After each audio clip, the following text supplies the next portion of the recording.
getting into, did you ever think at any point to be a NFL or college strength coach? No, absolutely not. That's not a strength coach. That's a conditioning coach, and it's a maintenance worker. They just maintain their players, keep them getting hurt. I'm not into that. I'm into supreme beings doing supreme things. As the late, great Louis Simmons used to say, there are two ways to train, the right way and the wrong way. Which way are you training? If you're not quite sure, this video is for you. Today, I'll be covering how I managed to create an incredibly powerful, versatile, and effective system of training that has produced tens of thousands of well-trained everyday athletes. But first, let's rewind for a second. Back when I first started training seriously in high school, in my early 20s, I was obsessed with strength training. Heavy lifts, big numbers, the whole deal.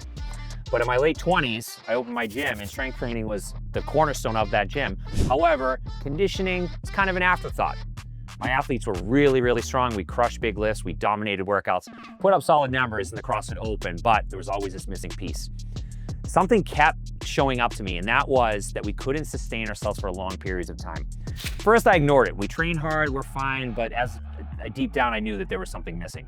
Then in 2015, we missed making the CrossFit Open by one spot. This was a wake-up call for me. I was very frustrated with my tail between my legs. I called a local gym that was a friend of mine that knew a lot about conditioning. His athletes were crushing the CrossFit Open. They were sustaining themselves for long periods of time. And I asked him, what are you guys doing? What are you guys doing that we are not doing? And his answer was aerobic work. I had no idea how to integrate aerobic work with strength in conditioning programs. For me, conditioning was kind of this piece that we knew existed. We would pull sleds and do things to build our work capacity. But as far as getting into things like Zone 2 training, that was kind of an unknown for me back during that time. He told me to read Ultimate MMA Conditioning by Joel Jamieson. So I picked that book up and I devoured it. Suddenly, everything clicked. It wasn't about just doing more. It was about structuring the training in the right way to balance our strength modalities as well as aerobic conditioning. And we could really have these two things work together seamlessly.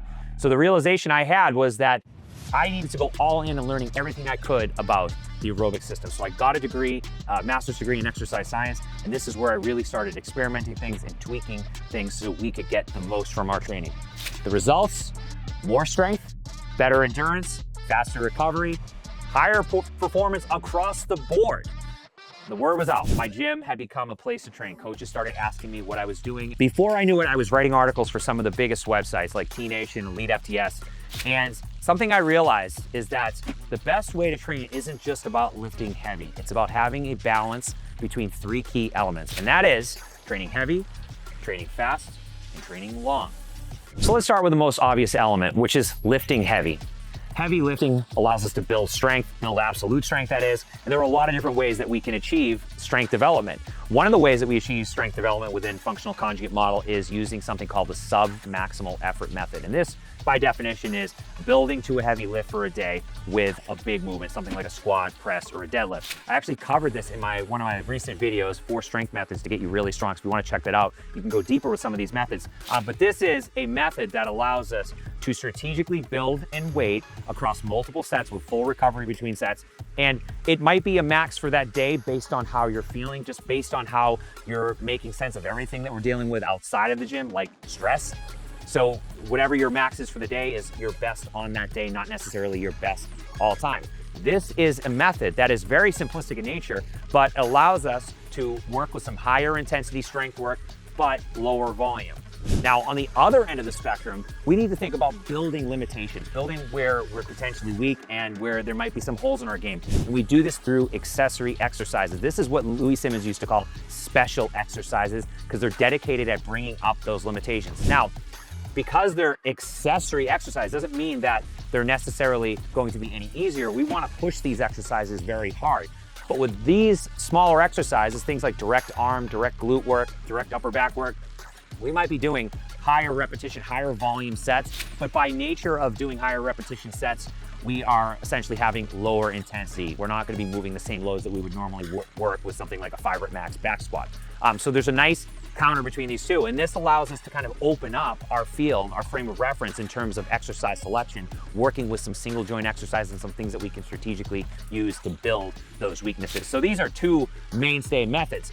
And the majority of my programming is built on the accessory exercises. We spend the majority of our time building weaknesses and really hammering those weak points. And then the other end of it, the smaller percentage, usually about 20%, is spent building our big lifts where we're doing our sub-maximal effort lifting. Now, the second key to this system is lifting fast or lifting for speed. This is where I see most lifters miss the mark. They just either don't know that this is valuable work or they don't think they need it anymore because they're no longer an athlete. But this is a piece of the puzzle that is super important. Now, physiologically speaking, we have a ton of downstream effects from doing speed work, plyometrics, or speed strength work with a barbell, like a speed squat or a speed pull deadlift, or even our Olympic lifts can fit into the parameters of what we want to achieve for that day. This is a type of training that gives you a ton of benefits as far as recruiting high threshold motor units and developing force, but it also gives you a change of pace on just lifting heavy.